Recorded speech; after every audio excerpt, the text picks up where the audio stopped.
Hello, I'm Soila Kenya from soilakenya.com, where I talk about how to leverage opportunities to travel. So, not traveling like for vacation, but like work travel, conferences, school opportunities, scholarships, things, basically things where people pay you to travel, more or less.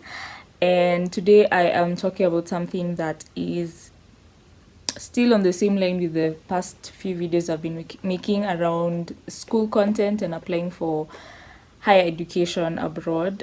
And this is to do with essay writing. So if you are applying for a scholarship to go to school, you'll definitely be asked to write some form of an essay, whether it's a cover letter or a professional essay, a statement of purpose, a motivational letter. They have so many names, but they're usually just trying to figure out why should we pick you to be selected. Usually there's hundreds of people applying for that same thing, and it's like the one place where you can show your personality, because you'll send your CV, you'll send your school transcripts, and maybe certificates of other things you've done. But the letter or letters or essays are usually the only place where you can be yourself. But it's so hard to writing is hard. As a writer, professionally I'm a journalist and I mainly write. As a writer, it's so hard to convey emotion through writing. It's, yeah, maybe writing an email is fine, but being able to show yourself in writing. I mean, just think of all the text. Sometimes you text and someone just takes what you've said the completely wrong tone and emotion, like they project, and so it's so hard to get that emotional tone on page. But I want to try and have a conversation about that today. I'll definitely make more videos about this in the future, but we need to start somewhere. So I'll just be talking about three things today when it comes to essay writing: the language you use, the specificity of what you're saying, and how to start trying to sound human or when you write, because you can write something and it just reads like a manual, like printer manual, like how to use the printer, and being able to switch into sounding like yourself is a bit harder. So the first thing is language, and what I want to say in this for this is not trying to strike the balance between SMS language and academic language.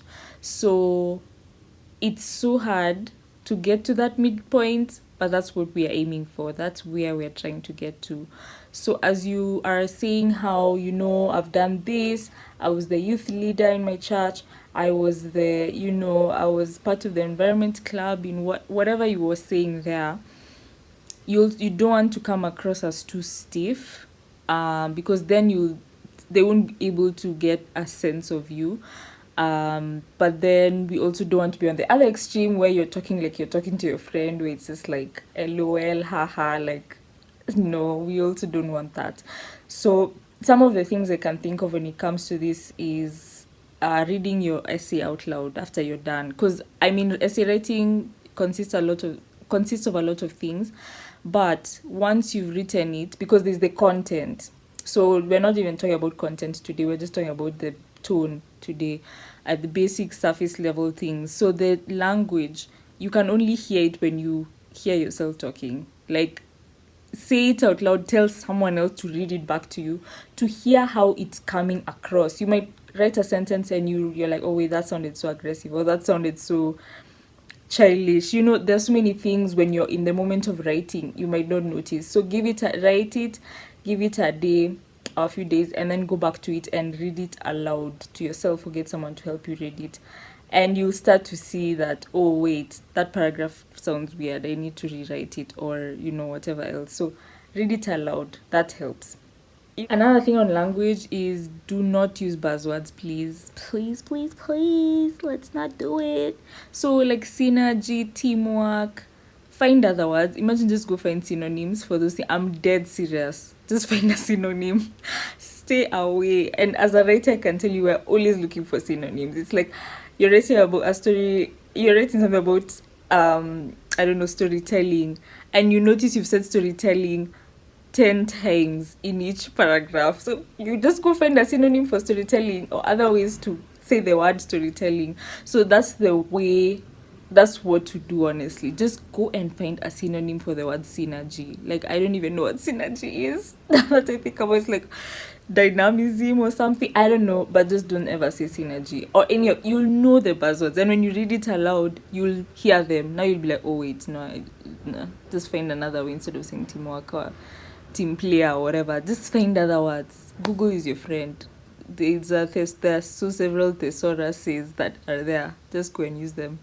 The next thing is the specificity of what you're writing. So, of course, big mistake people make is writing, and I should make a video on mistakes to avoid. But one mistake that's related to this is you've sent your CV, they've asked you for your CV, they've asked you for your previous school and blah blah transcript, and then you come and use the motivational letter to just say, I went to school here, I did this, I went, and it's like, okay, you do mention a bit of those things, but they need to be in service of something else. And what is that something else?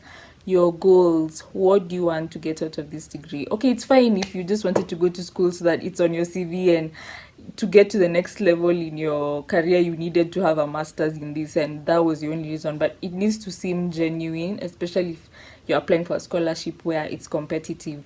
So you need an actual reason. So find a goal that is actually something you want to do for real, whether it's, I really want to work at Google, I want to be a software engineer in Google. Or it doesn't need to be a position, it can also be, I've always wanted to start a children's home, or I've always wanted to start a restaurant. I don't know, whatever you're going to say, but those things that you think of that are like on your vision board, if you make vision boards, or the things that you keep saying at the beginning of the year, like every new year, you're like, maybe this is the year I'll do this thing. Write those things as your goals and make it seem realistic, and build up on how you've reached there. On, I did this, I did that, I volunteered here, and now I think this master's degree in your school is going to help me get there. The next level of the specificity is including the actual curriculum of this school in your letter. So be like, I can't wait to study about the history of the Kenyan coast in this in year 2 in, history of Kenya, I don't know, history 101 class. Go and find the curriculum and find out what are the actual things you're going to be studying, because they have them somewhere on their website online. Find the actual specific things you'll be studying and bring that out in your essays and letters, and be like, I really am eager to study this thing. Another way to go about it is to talk about the professors, the people who teach, the lecturers there, and be like, I can't wait to be taught by this person because I've followed their work, or I really admire them for whatever reason. So just build some personality, build something, create an image of yourselves for them, even though that image of yourself is not all you are, but your professional self. Build up those goals and those connections in your head and put them on paper, which is the hard part, but that, I personally think, is what clinches it's what clinches for you the position, like getting into the scholarship program, having that specificity. I remember I did I got a scholarship to do a master's in journalism, and I remember talking about starting, I don't know what it is I talked about. I think I wanted to start a community of something. I don't know if it was data journalists, I think, and I really explained that concept of that community I was talking about. My goals have changed since then, but I really actually wanted to do that at the time, and maybe I will, it will come back into my goals one day. But I actually described that community, and it was a journalism degree, and there was a data journalism course. So that's how, some of those things, just being specific, can actually change how you come across and how focused you seem. The last thing I'll talk about is being human, or that thing I'm saying, coming across as human is very hard when you're writing. When you're having like a video here, you can tell I'm moving my hands, I'm smiling, I'm frowning, I'm looking confused. But when you're on paper, it's just you and your writing. So what words, and that's what we are trying to get towards. So one of the things specifically is showing that you're not perfect, because that's part of being human. So for example, when I was applying for the master's scholarship, there were two special, like there are several specializations. When I was applying, there were only, I think, two. So I actually had confusion between during the application period. I had confusion on which one I wanted to apply for. I actually put that in one of the essays they asked for, where they asked, why did you choose the specialization you've chosen? I actually put that across. I was like, actually, I was confused and torn between the two, because I like this from this and because I like this from this.